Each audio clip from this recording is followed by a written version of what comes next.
Welcome to the Inside EVs podcast and the first in a 10-part series of Tech Talks presented by AVL. Well, there's so much to learn in this exciting, dynamic field that we wanted to go to a company like AVL, which works across many different areas of electrification and with many other companies as well who are driving towards an electric future. Coming up in this series, we'll ask AVL about the various ways to make an EV, whether you're a startup or a large existing automaker. We'll talk about charging and how batteries have been made safer than ever. But we have to start somewhere, so for this first show in the series, we're going to look at the various paths towards electrification. And today's first guest is Matthias Brendel. He's the business field leader of electrification at AVL. It's good to have you on. Hello.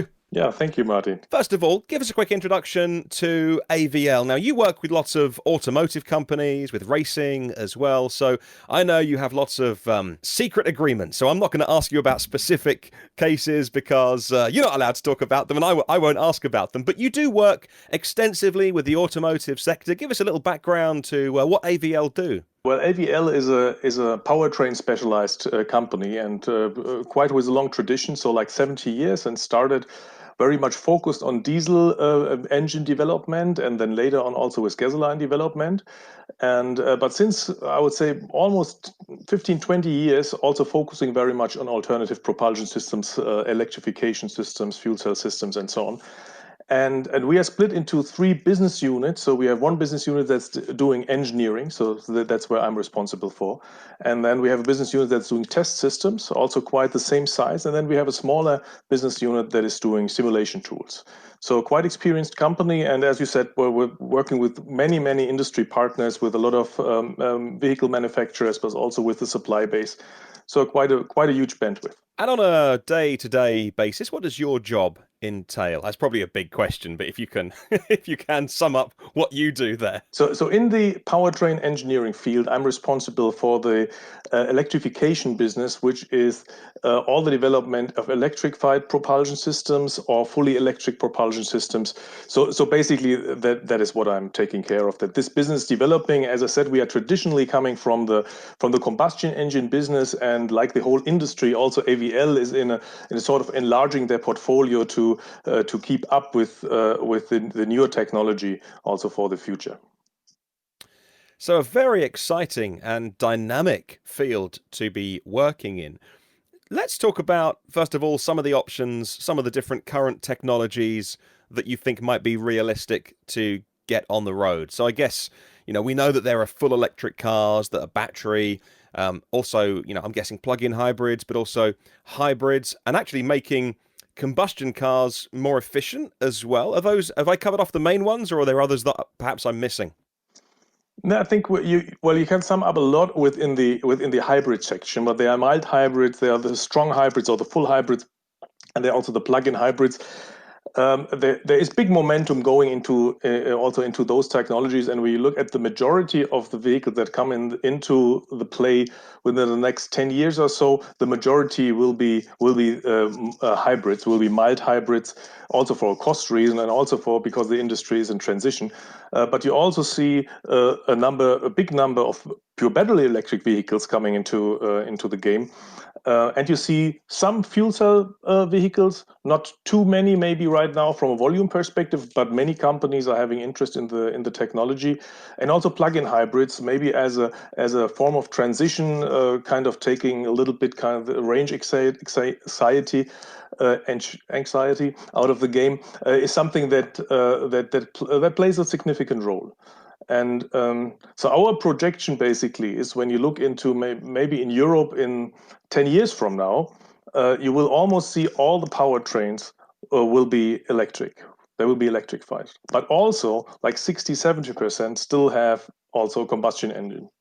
And this is the mix where you have to deal with. So you have a bandwidth and you have a mix. What are some of the challenges that you see the car makers and the automakers working on? Because for people listening to this podcast, they might not realize how long the time scale can be from something in the lab to something on the road. So over that long term, that 5 or 10 or 15 years, what do you think are the challenges for the car industry? on the one hand, you need to see that the car industry is fighting hard to comply with the current standards that they have for CO2 requirements and also for emission requirements. And there they have typically when they are OEMs with a long tradition, they have a portfolio in place, and they need to transition from that portfolio in place into a new portfolio that fulfills the requirements. And that is a hard way. So they have a lot of assets in place that are very expensive, and they have a lot of technology in place, which also still is something they can improve. So finding there the right mix out of traditional technology and new technology, that is really the big challenge that they have. When you have newcomers in the field, like you're having maybe like Tesla or even younger companies like Tesla, they don't deal with that legacy. They can concentrate on only one solution.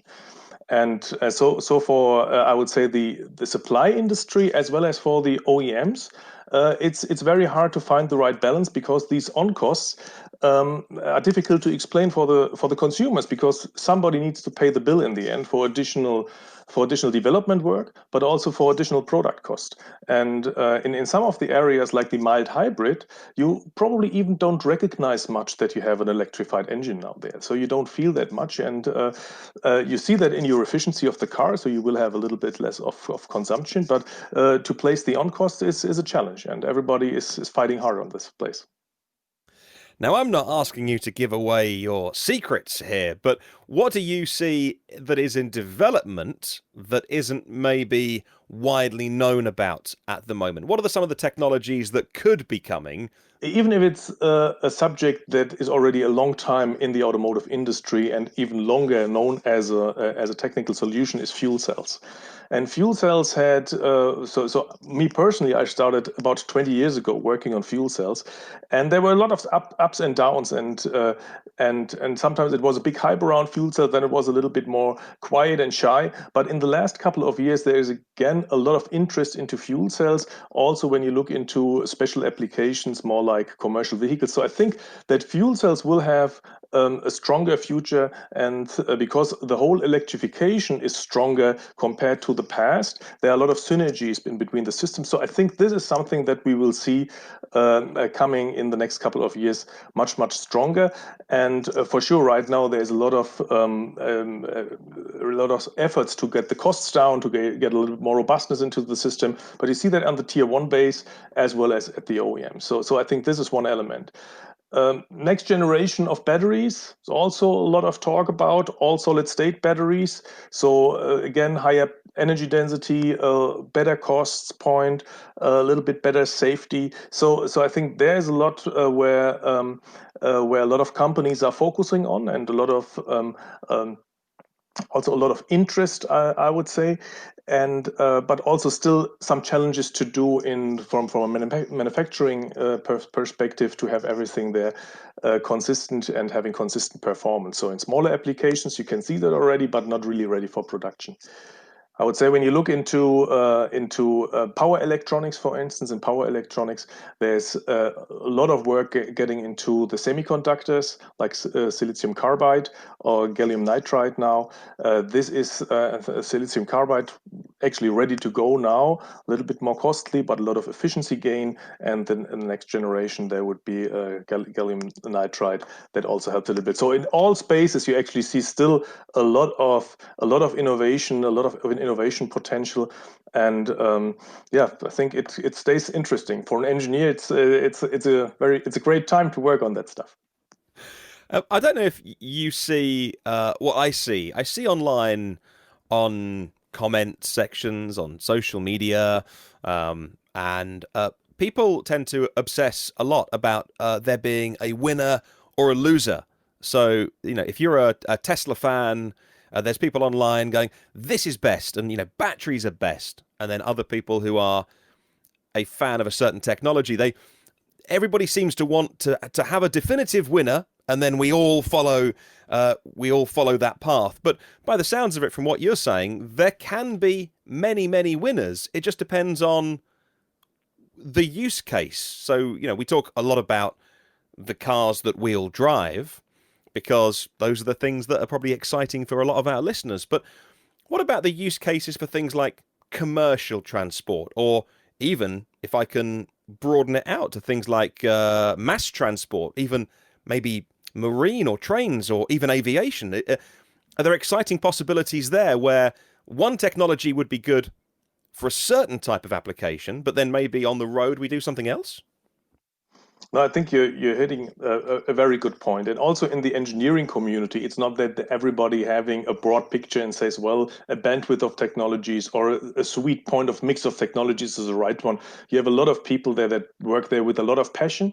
And when you predict something that's 10 years out or 20 years out in the future, you have a lot of assumptions. So it's a lot of debate what you can say, okay, that is exactly the right point to steer towards for the future. We always draw a picture like a little race or a little run where technologies compete to each other. And when you analyze that a little bit, you can see that all the technologies, they have their different hurdles. Like you were mentioning earlier, there might be, or there's a big discussion about city bans for vehicles that still having emissions, and so it would be necessary that you have an electric drive to enter cities sometimes in the future. And so for combustion engines, very difficult. But when you also look into range requirements, some people have long distances to drive, also with higher power requirements. So very hard to have a very big and heavy battery in place. So I think very much it depends on the use case, on the different, very different applications. All the OEMs and also we are working with what we call an application map. So very easy when you have a smaller application that maybe only drives in the city to say very clearly, well, that will be an electric one. Very easy to say. When you have a long haul truck or maybe a train or maybe even aviation, it becomes a little bit more tricky. So you can also see in planes right now going electric, but maybe more on the shorter distances. And when you take the long distances, that might be somewhat maybe alternatives where you have maybe synthetic fuels in place or things like this. So there is a bandwidth of electrification of different solutions there, and it very much depends on use case and also the application size. You don't have unlimited amounts of money, so you can't spend unlimited money on every possible technology. As an engineer, how do you prioritize? So we have certain predictions where the industry and the technology is going, and for us, it's important to stay very current with future technology and invest a lot also into future work. I mentioned one example is fuel cells, so we are really investing into fuel cells. But for sure, you're right. The bandwidth is just very huge, and you cannot put your money everywhere. So you need to be very smart in putting it into the right places. But there are certain enablers, and some of them I mentioned before, that will be the next technology step or the next step into development methodology. And that's how we're trying to select the best mix of our research activities to prepare for very interesting and next generation of projects. Every country around the world is going at a slightly different speed. How much of a challenge is that for you and the car industry as well? Because you're a global company and yet every country is aiming at a slightly different target. Yeah, and it's definitely a challenge. And as you said, it's even when you have different targets, the targets are not very robust. So it's the targets are a matter of change. It's a little bit of a political maybe a political taste sometimes also, so very difficult to deal with. I think what's important is that at least for most of the world, as a global common goal, you have the Paris Climate Agreement. Even that's very far out. I think it's very clear, and you see with all the public debates that are there, activity needs to start right now, and this is very important. But for regulations or requirements into the products, you need to look also into kind of the regulations that are around the corner. And yes, it's true, there are differences in place. Maybe it's not so much a different technology. I think the technology challenges are probably very similar. It's a little bit more the portfolio that you bring into the market then, and how much you fight there with the economic questions behind that, because the product costs are so heavy. And then when you look into maybe you have the very much developed markets like in Europe or in the US, or also in China. Also, there are different paces, but you also have the emerging markets like India, for instance. Also, India is pushing for new regulations, also for electrification. But their electrical grid is also a big challenge into that. Infrastructure is a talk all over the place, but there you have a very weak base, and so very different challenge in different locations. So it's not only the politics that maybe drive a different pace, it's also that you just have a different starting point in the different markets, and that makes it very diverse, and there is not the golden path through all of that. Absolutely not. Let's move on to talk about efficiency. Now, I'm obviously a big fan of electric cars, own one, and have driven electric for a long time. And this is a podcast for Inside EVs. And so we're all electric fans here, but we can't ignore the fact that fossil fuels have, from an energy perspective, a big advantage because of how energy dense they are. And to match things like range with batteries has been a long journey, and it is still not quite there. What are the densities of the various technologies that you are working on? Is it, from what I understand, fuel cell has the greatest similarity to fossil fuels? Yeah, that's true. That's coming much closer. So, like with a 4 kilogram hydrogen tank, you can integrate into a vehicle quite easily. You can drive, depending on your system efficiency, 400 to 500 kilometers. So that brings you into similar range, like a combustion engine. Maybe not to the same range, but a similar range. For sure, the energy density of the battery systems is also improving very much. So when you look into the past, I think there are big improvements if it's integration, if it's a cell chemistry.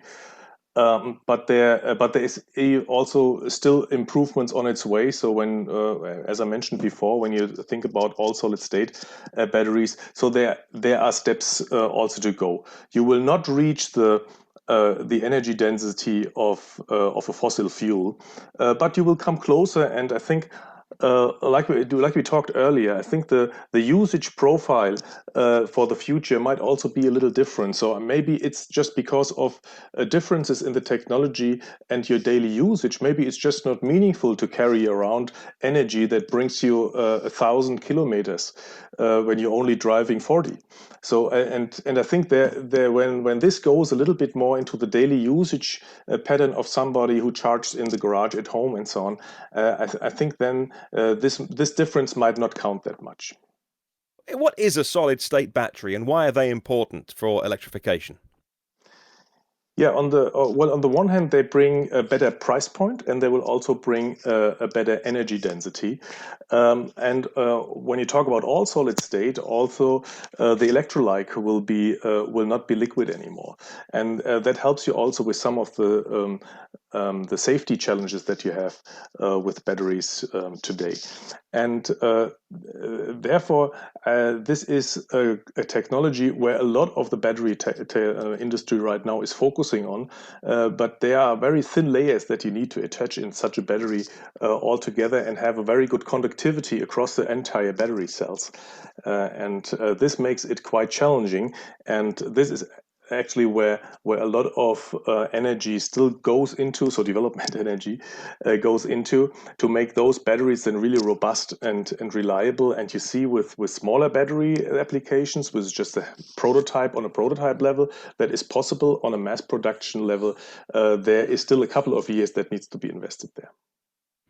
What are the downsides of using solid state batteries at the moment? I've heard the kind of sort of not rumors, but the little I understand is that they're very good for some things, but they lose their charge too quickly. That they're trying to solve that problem. Is that correct, or am I mistaken? What are the challenges to get over the next couple of years?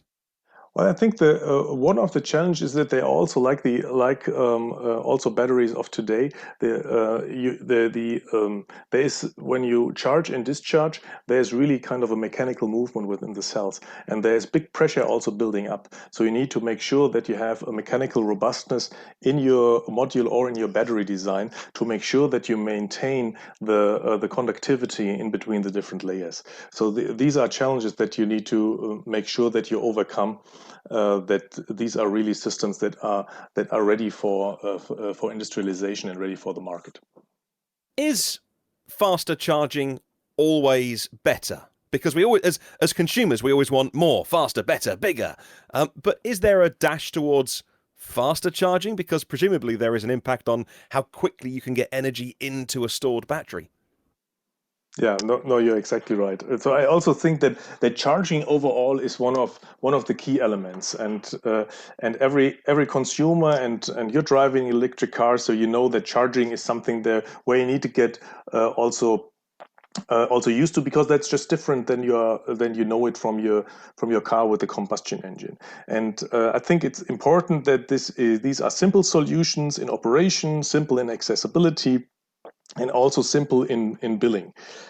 And I think also from again a little bit the using patterns of a consumer, when you have your normal daily use of your car, and you have your driving patterns that maybe brings you 20 kilometers a day to work and back and so on. I think it's just more meaningful, and when you have a garage and when you have the opportunity for an overnight charging, I think this is probably the majority of the cases that you charge maybe at work or that you charge maybe at home. And for sure there are instances like you're driving a long distance, or maybe even when you have not the opportunity to charge at home or to charge at work, and so you need to drive somewhere for charging and need to wait. Then you have cases where fast charging really makes a lot of sense. It probably will be a more expensive solution than charging slowly overnight at home or slowly over the day at work. But there are cases where it's just necessary and makes sense, and also will be more even also an enabler that there is also a wider customer base for the electric vehicles. How important is it to have a stability of a technology to enable investment? Because apart from very few who are building their own charging networks, it's largely the job of private companies or even organizations coming together. In Europe, we have the Ionity network, which is a group of companies coming together to fund very fast chargers. But we don't want uncertainty on the roadmap, because that investment, that capital investment in chargers, particularly very fast, high-powered chargers, is huge, and the payback time is quite long for those companies. They want to make sure they get their money back and to become profitable. So how do in terms of the development path of electrification, is there a need to be quite stable in a way, to know that actually we're aiming for a certain target, which then allows investment? Because it's a kind of chicken and egg, really. What comes first? Do we make electric cars, or do we put the chargers out there, or do we try and do them bit by bit together? Do we have to try and keep the technology heading in an agreed direction? Is it even possible? It's a little hard to say that. I think yes, for sure. When there's something more stable, it's a little easier to predict, and then it's easier to invest. And when you also know the amount of vehicles and the distribution of vehicles, then you can predict your business. And these investments are huge, and also for the individuals charging there, where you need to have very broad network that you reach everybody. This is very difficult, but there is a lot going on also in standardization. We are also participating in some of these standardization groups, And I think these are all enablers that to make sure that the industry is moving in the right direction. So how much how many of the fast charging network do you really need? Is it, or meaning even if it's how interchangeable everything is, how billing really works? Is it just kind of a plug and play so you can use any of the charging locations, or is it just kind of for selected users only that have special usage agreements? So I think there's still a lot of going on until you have a clearer answer on this. Do you also develop for commercial applications? Because some of the things that I see around me that I would love to be electric, things like the garbage disposal or buses, or some of these vehicles, they're always diesel. They're always quite smelly and they're often old and they're ready to be replaced with a cleaner technology. Are you working on those? Because that's very different to the average car that you or I would drive. There is also electrification momentum in all these areas of the business. Actually, in those usage profiles, it's again much easier to realize those, as you have a very predictable driving pattern. So they come back to the same hub. They can maybe charge directly where they started their daily routine. So I think this counts for buses, this counts for machines and so on. That makes the infrastructure question much easier to answer. And also when you know your fleet, you also know how much energy you need to provide, how much time you have for charging. Is it some a vehicle or machine that is continuously used or that have maybe a waiting period in time, so you can build in their charging frequency. I think there are a lot of fleet analysis that you can do there to find the best solution. Let's talk about infrastructure, because that's a really interesting question in terms of fuel cells. So that infrastructure, which I know very, very little about fuel cell technology, but it seems that the infrastructure is an even more important question than electric cars, because electricity is in many places, but fuel cell infrastructure, do you think about that in terms of your development path as well, in terms of advising your customers, or how to do that, where to put that infrastructure, and even things like who's going to pay for it? Because it must be very expensive, I imagine. I think it's a similar discussion. It's again a little bit chicken and egg discussion. So will there be many users, or will it be distributed users? And it's a little difficult there to make sure that you place the infrastructure in the right location. Like I explained before, I think when there is buses or trucks that have a delivery routine, there it's much easier. Maybe again a central hub, or maybe some central hubs, or maybe like a hydrogen highway, like Nikola is intending to do in the US, where you can invest according or along a business model for transportation. I think this is something that is easier to imagine. When it's really for the individual user, it's huge investment, and there I think there's still some time to go until we are at that stage where we will have enough individual fuel cell or hydrogen vehicle users in the field that a big distribution of infrastructure will be out there. But I still think we believe in that technology, and you also can see that there's a lot of debate about hydrogen right now as an energy carrier, and a lot of support. There's just a recent announcement from the German government. There's lots of announcement also from the Austrian government to support hydrogen as an energy carrier. So I think there will be interesting times there also for hydrogen. Yeah, one of the things that I'm most excited about is the opportunity to produce it with renewable energy. And then that makes me very excited for, particularly, as you say, those applications where you can make an investment in a depot or a hub or an airport or a marine application, but also where that hydrogen can be produced with perhaps excess renewable energy. Now, I'm aware that the production of hydrogen can have its pros and cons depending on how it's how it's produced, but it can be a very, very green fuel. Is that right? When you have a hydrogen from a renewable energy source, it's the best way of producing hydrogen, and it's called green hydrogen. So this would be the best way, and that actually is the basis for the future predictions there.